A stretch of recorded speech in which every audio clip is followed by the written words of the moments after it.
Yeah, love it. I'm just like, can I get this done? When you're ready. Yeah, cool. Alright, let's start with your name and what inspired you to be part of the shoot today. Hi, I'm Somi. So she reached out to me for doing this shoot, and in a snap I said yes, I want to do it because I'm a photographer as well, and I do portrait photography myself. I see being myself a plus size, I see that problem. There are no more persons in plus size industry.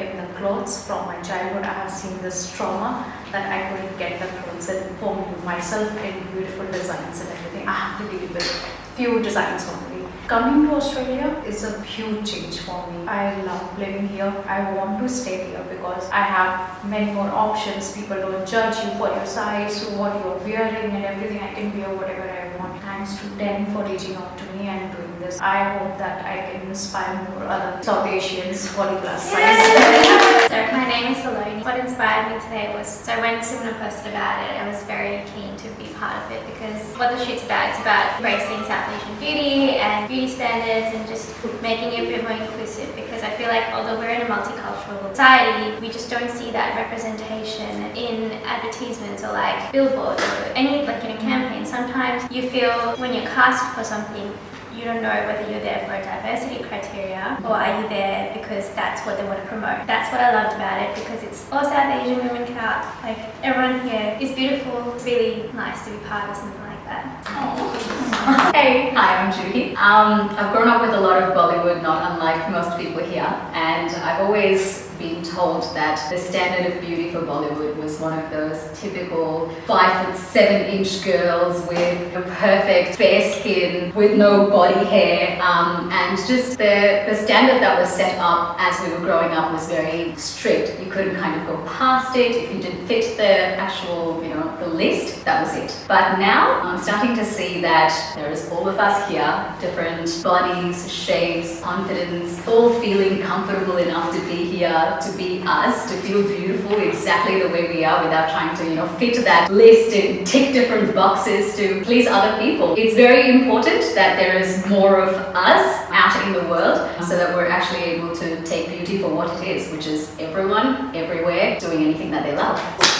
Hi, my name is Sarah.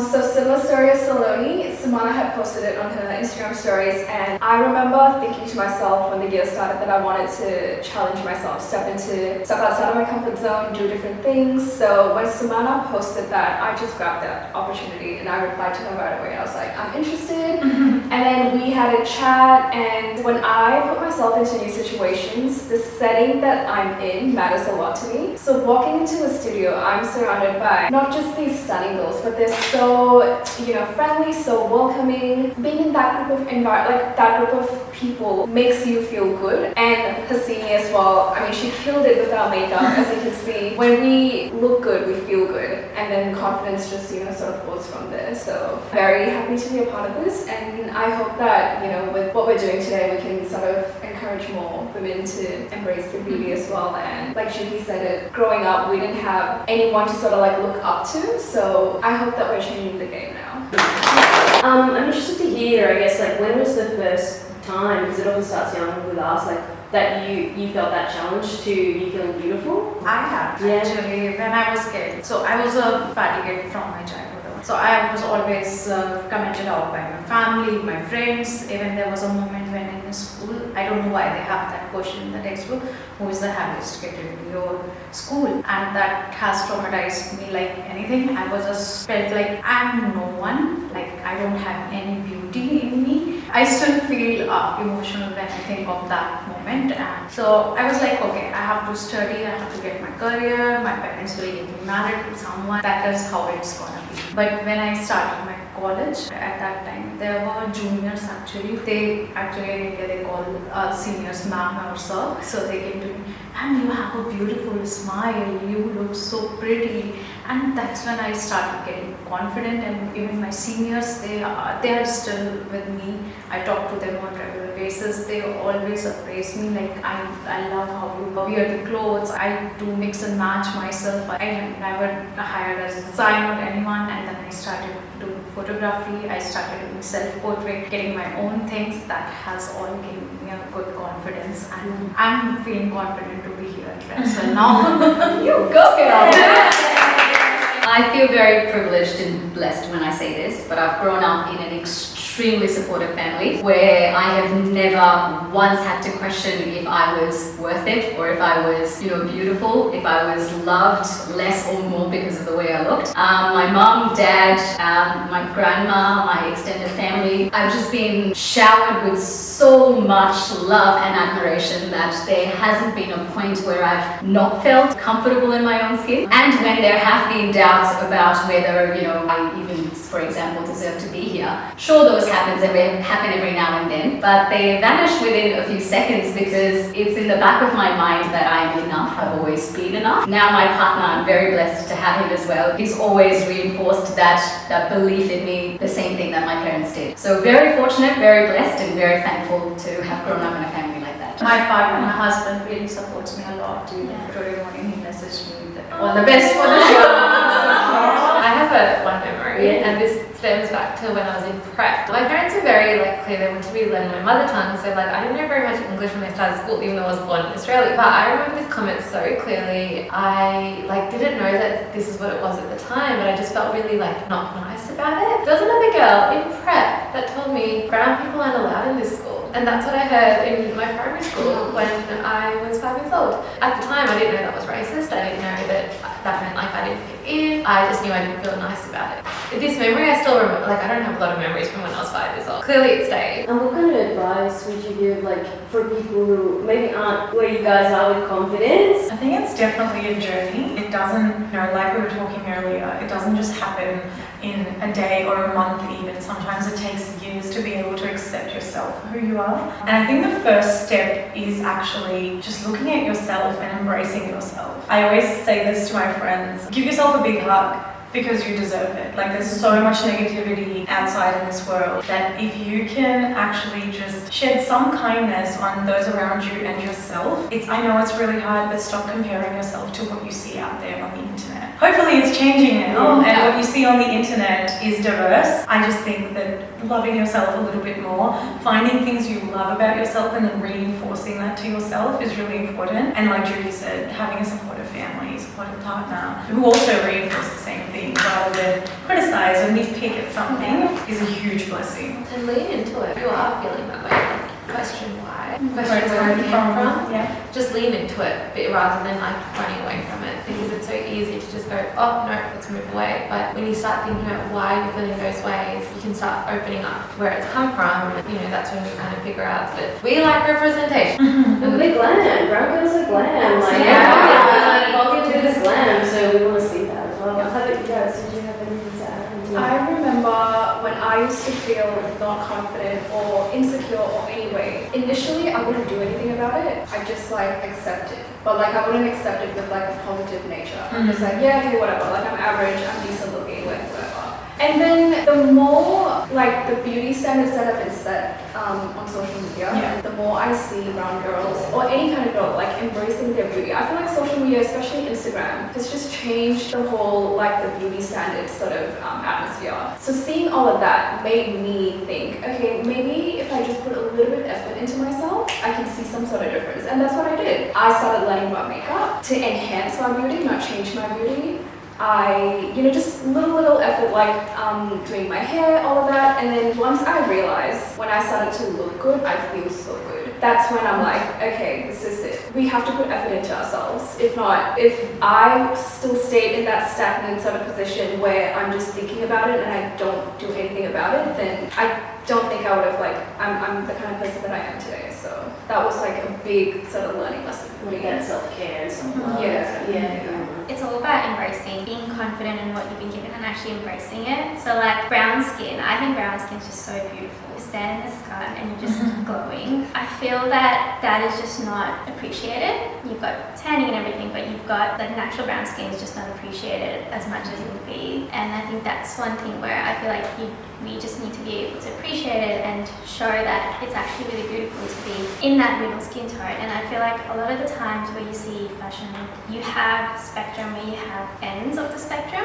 but there's no one in the middle. I think it's about showing that and just, I feel when you start to become confident and show it, doing things like this, it's making a change, and hopefully in the future we will be able to see that. And that becomes the norm. Yeah. Yeah. So all bodies. What does it take to cover all bodies at our point in time? Like 2023, what is all bodies? Is there anything that's missing? Like something important that needs to happen for us to achieve this? But a lot of brands do like your models and then your plus size, and that's all. And there's no like the there's average no. round body. This is just normal, and everybody is just different, And it's okay.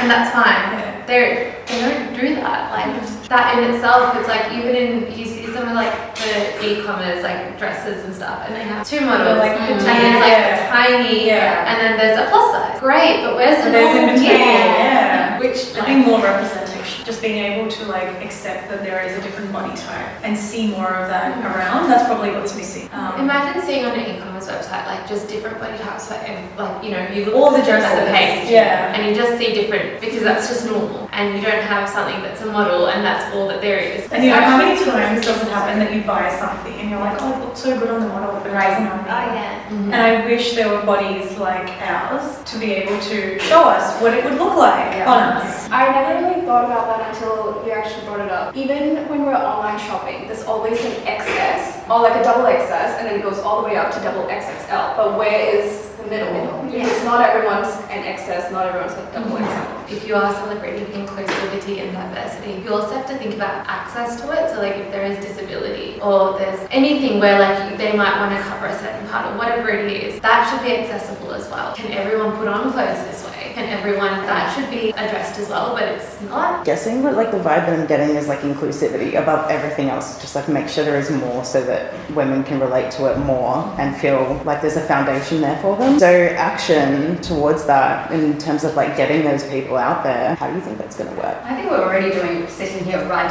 now. My thoughts exactly. Yeah. I mean, I'm not, like I said earlier, I'm not a 5'7" girl with no body hair, with perfect everything. Just another average girl. What do you call that? That's right. I mean, we're all perfect. I'm not perfect as per the original standards. We're all here, you know, loving ourselves, loving each other, feeling comfortable, feeling confident, and this is an indication and that little push that someone else needs to just be able to be themselves. Once you start having those conversations, you will see that you're not alone and we're all a part of this one group where everyone just wants to feel loved and be loved. And so many women that feel the same way. So if we just start a conversation with our friends, look at this like cute little group community thing we have going on here with Hasini, with Ashani, with you girl. It just takes a conversation. It just takes that first step and initiative.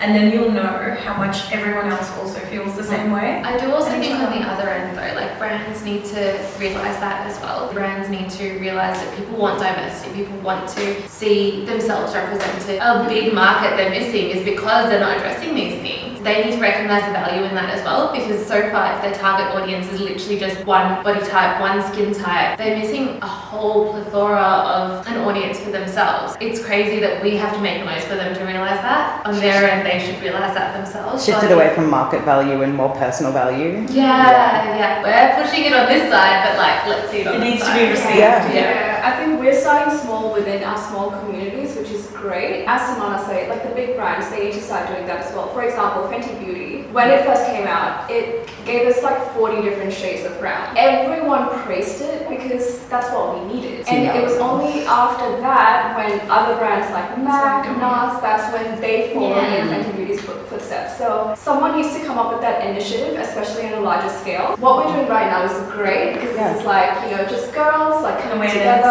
Yeah, and we're gonna reach out to the smaller communities, whatever our voice allows us to. But big brands like, you know, all these like makeup brands that we sort of shop from, if they start doing that as well, then the world will just be a better place. Do you think that marketplaces that have already been established should be addressing this stuff, or do we need to make new like pathways for new markets to come in? I think marketplaces should definitely like target it. So far, they've literally just completely forgotten that there's a market in this space. Their target audience is a specific type, and then they've completely missed a whole range of people. If they rewire their marketing and their like products in a way that they actually include so many different people, like they will be celebrated. We can then access it, and it's so crazy because you look at our population here and it's not just white and Caucasian. We are actually so diverse, but it's so crazy that the brands don't recognise that. So the South Asian community spends a lot of money, so the big brands are going to Right, do it. yeah.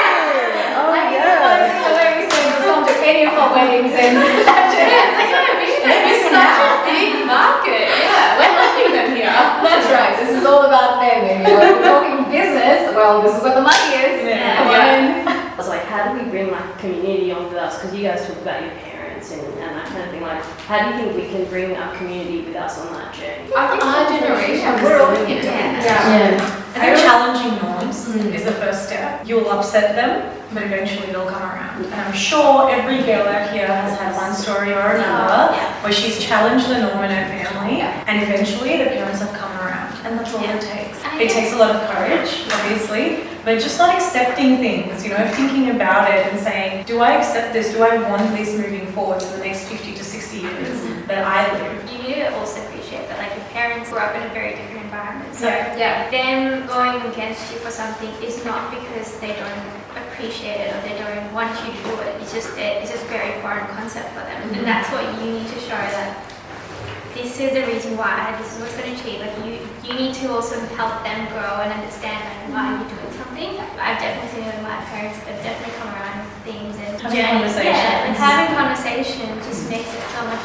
Like they were so supportive for today, whereas I think I'm sure like 5 years ago, 10 years ago, probably not as much. That's amazing to hear. Yeah. Like, That's great to hear, actually. Coming from someone where I'm like, well, my parents are not exactly the most supportive, to be honest, but I do it anyway. That's the thing. I'm sure like after some time, you know, it's probably better than it was like 2 years ago. Not talking just from the parents' perspective, but just from like a community perspective. Sometimes just not questioning norms is just doing it regardless of what happens is also a really good way to go, where you're not questioning or giving someone that sort of importance, whether, you know, challenging it, because I know a lot of people feel very offended when they're challenged, but if I just don't challenge them or say anything about it and just do it anyway, they don't really have an option but to accept me for who I am. A decision's being made by me regardless of what else is happening around me. It's easier to ask for forgiveness than ask for permission. That's a good motto to live by. I learned that very early on. Yeah. My parents were like, oh, don't travel, and like I already booked it. That was really well said. Thank you so much. That was awesome. You guys, yeah, that was really cool.